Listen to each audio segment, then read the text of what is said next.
Hello guys, welcome to Happy Streamers channel. Hope you're doing well. In this video I'm gonna show you how to unhide trade badge on Instagram. So guys, at first let me tell you something, that if you once hide your trade badge, then there will be no option to unhide it later. But you can do one thing, you can take help from the authority.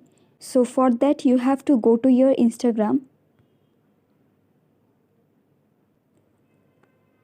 Now go to your profile.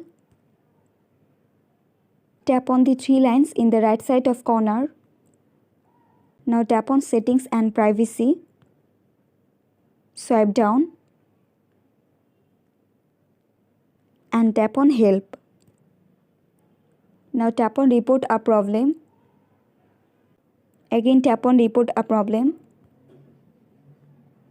Tap on include and continue. Now write here the problem, or you can write the words that I have written here. And after completing your writing, just tap on the send option.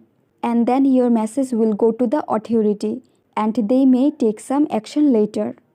So guys, that's it. That's how you can unhide trade badge on Instagram very easily.